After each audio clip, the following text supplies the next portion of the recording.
Hello, brothers and sisters of the bar. Professor Jeremiah here. Driving down some very back roads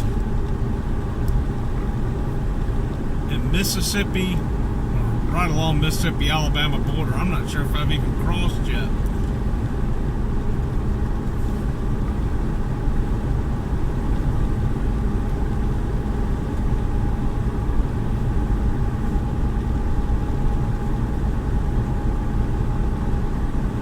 Smoking my bamboo stemmed yellow bowl, which of course they called them yellow bowl because they've been honey cured. Well, I guess that's it. If I'm wrong, you can tell me down in the bucket. I'm not an expert on them. I didn't buy this pipe because it was a yellow bowl. I bought it because it has a bamboo stem on it.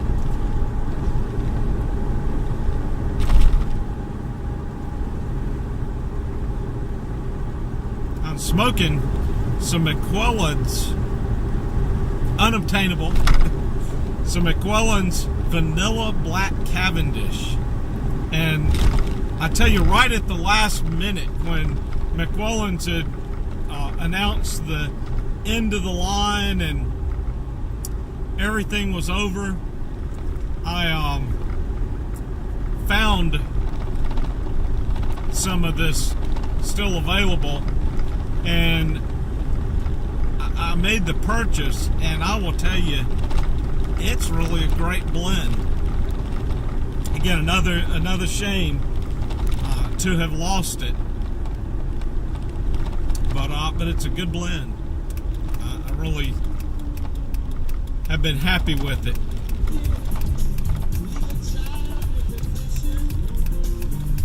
I'd wanted to go live on this video,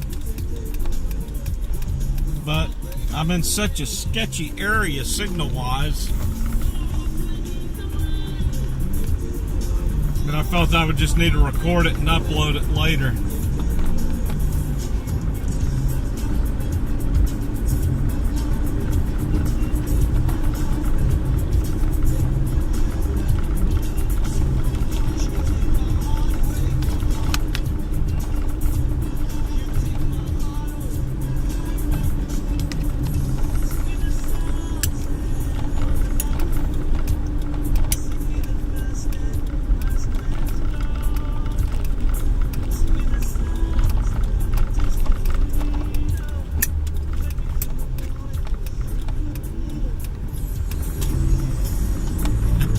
Across the border into Alabama, and I had no idea.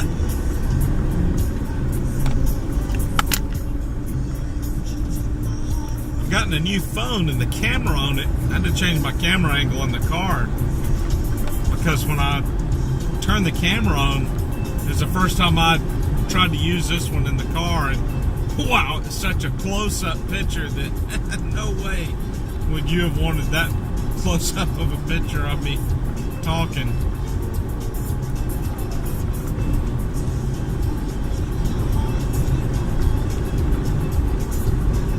As I was preparing my sermon a couple of days ago for today, I've been going through the book of Genesis, and the last few Sundays been talking about the life of Joseph, and Joseph being sold into slavery by his own brothers, and then falsely accused, thrown into prison. And the whole time he had done nothing wrong. And anyway, it's going to seem like a random story coming off of that, but a part of it was because I was focusing on how sometimes your experiences, as uncomfortable as they are at the time, as bad as they are at the time, they're preparing you for the future. And I know now this isn't going to compare to the build-up, but it's just what went through my mind. But when I was in high school, my sophomore year, my first car was a 72 Ford Bronco. And 8-cylinder 302. Incredible. Trying to keep from hitting a pelican that just crossed the road. But anyway, fantastic first vehicle. But at the time, interesting enough, I mean, that wasn't considered a popular car or something anybody would want. I wanted it, and actually in the end, 2 other guys at high school went out and found some, and I guess by then the popularity started building. But anyway, one day after school, I'm leaving and on my way home, and I had to go up a big hill to leave the school, and right at the top of the hill was a stop sign, and before I reached the stop sign, I just started losing power. And I don't think I even ever fully made it to the stop sign, but I didn't have power.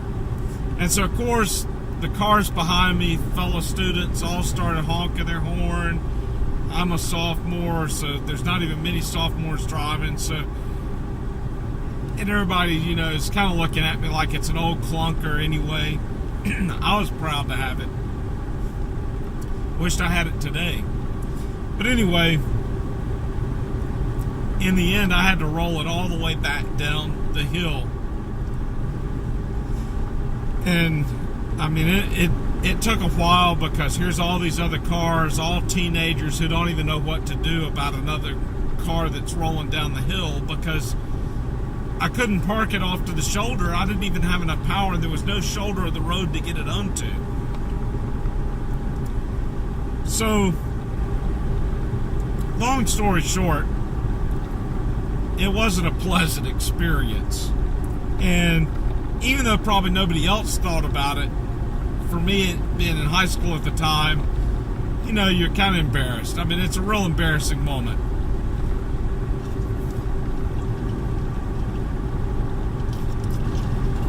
So let's fast forward the clock here. So, many years later, I arrive in Nigeria, my first time. My second day there, I'm taken to the house where I'm going to live for the next couple of years. And sitting on the compound that this house was located was a 1976 Ford Bronco, and it was for sale. I tried not to get too excited. But once I found out the price of the vehicle, I knew I just had to let it go. I couldn't have it in my heart, because it'd be a distraction for other things. And it's just, to me, it's the most ultimate four-wheel drive that there ever was. I've driven a lot of four-wheel drives in some of the most extreme terrain you can imagine, and I will still say, hands down, the Ford Bronco 70s model outperforms anything I've ever been in. That's from a 56 Willys pickup truck to a 110 Land Rover Defender, which I still have in Nigeria, to this JK, to an 80s model Jeep Wrangler. 70s model Bronco is the best, as far as I'm concerned. Well, anyway, several months passes. They wanted $5,000 for the Bronco. A man kept trying to sell it to me, and I just said, I don't have the money, I'm not interested. As the months passed, I was finally approached, and they said, well, what would you be willing to pay for the Bronco? And it belonged to a missionary who had left the country some time back.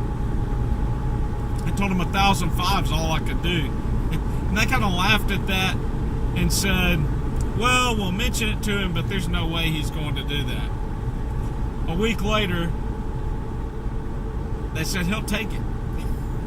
So this had been fully restored, had a rebuilt engine in it that didn't have very many miles. So I ended up with this 76 Bronco in Nigeria, and it was incredible. It was great. It served me very well. But one day I am in the deep, deep bush. No vehicles around. We're several miles, probably 20, 30 miles from the closest major road. I'm going up a hill, and the Bronco starts doing the same thing as this old 72 Bronco did when I was in high school. Without a doubt, I was like, this has to be the same thing that's happening. Had I not have had that experience all those years back in high school and had a mechanic explain to me what had happened, and because of the embarrassment, I wanted to know what was going on, so if it ever happened again, I could get out of the situation quickly. And in Africa, you always have a fuel filter on the car, and I was used to that problem, so I knew how to clean the fuel filter out or replace it. But on this 70s model Bronco, there actually was an internal fuel filter in the carburetor, and that I would not have known about had it not have been for the experience that I had when I was in high school. So anyway, it's just kind of neat how, even though I went through all the embarrassment, because of the embarrassment, at least to me, it made me want to know a little bit more, and it prepared me for an experience that I would have years later in Africa. And I would never have really known how to fix that had it not have been for the previous experience.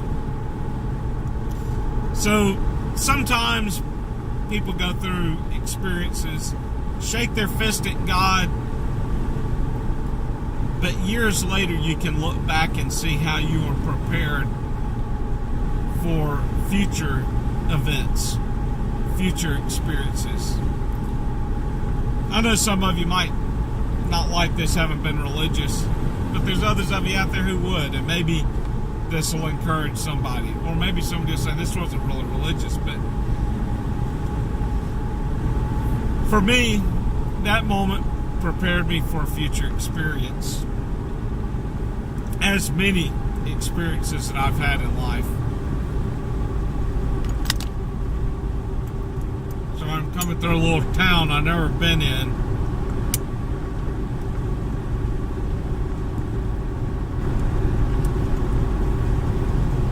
So I'm having to kind of watch my speed through here.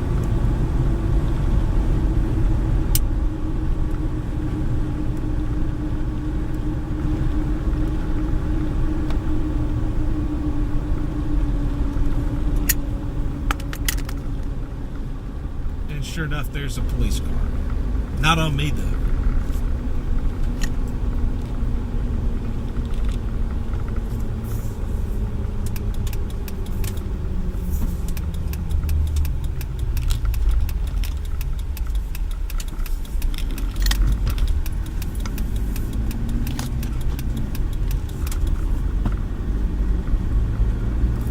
Well, brothers and sisters, I hope you've had a good weekend.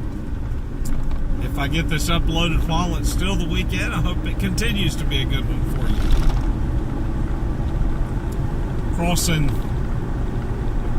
I guess this is the Black Warrior River right now. I never crossed it at this point, so I didn't know if it's Tom Bigby or Warrior. Anyway, hope you have a blessed day. See you next time.